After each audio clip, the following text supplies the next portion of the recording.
The reason why I'm doing this, now I could do it in the drop, it works when the melody's playing, but what I'm testing here is how I'm going to bridge from my intro to my breakdown, and there could be a point where the sub pad and the pads are playing together, so I want to test it here now to make sure they're all working.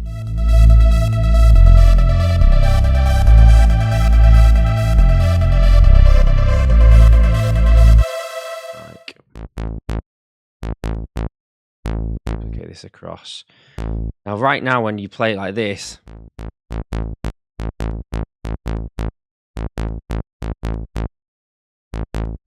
it's going to sound quite basic, but let's just go in. I think I need to turn up a little bit as well. Let's play it with the kick.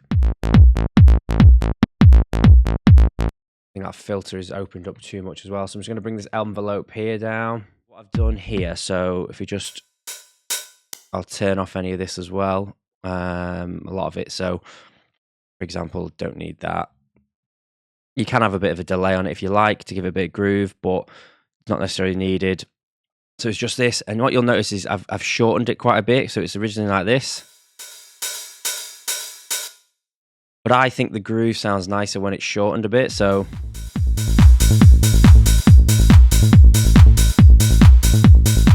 Around a bit easier. So if I bring this one down again, have a little listen to how it sounds as it's going through the progression.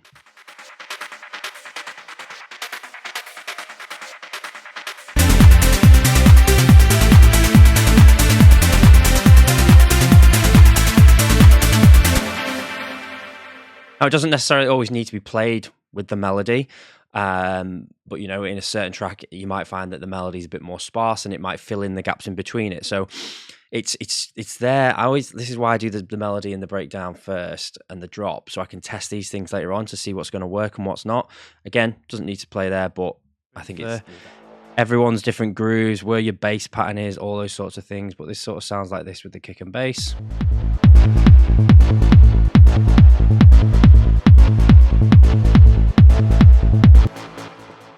And what I'm going to do is I'm also going to extend these other ones. I'll see what we can kind of come up with.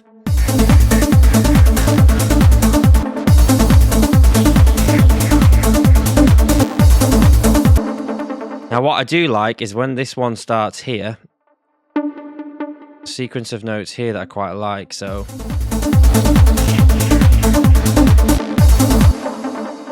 So what I'm gonna do is I'm gonna bring all these ones over. So it does work with this lead as well, because again, this is going to be the issue if it doesn't. Let's remove that out of the way.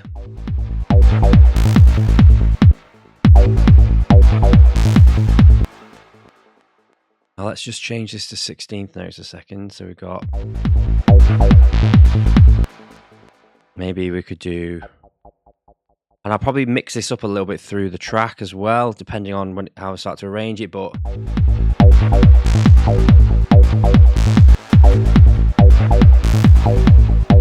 The low frequencies of the bass come in at 33 bars, so I can actually get rid of all of these now, and I'll just duplicate this across.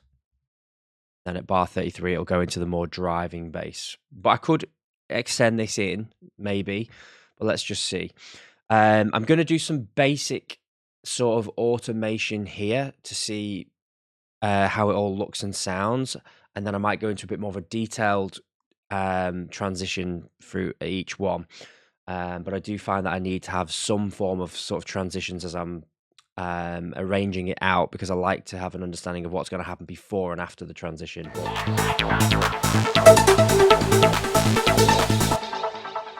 I'm also going to try doing it as a bit of maybe like a bit of a call and response, so it's a bit clashing a bit here, so...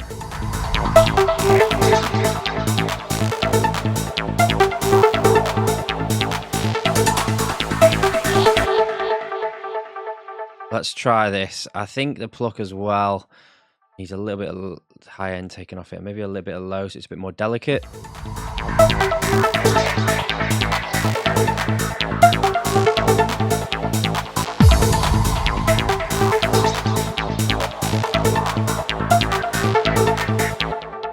Make it a bit quieter again. It's just filling it out a bit. This section here towards the end as well will also be filtered out, the main melody, so it'll transition a lot better into this.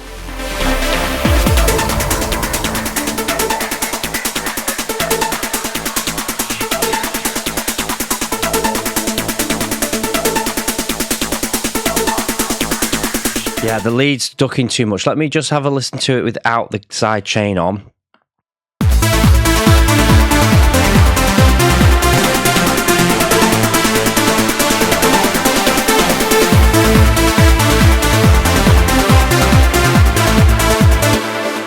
Yeah, I think I'm going to leave the sidechain off on this. I think the melody with the kick actually flows a bit better without it on, because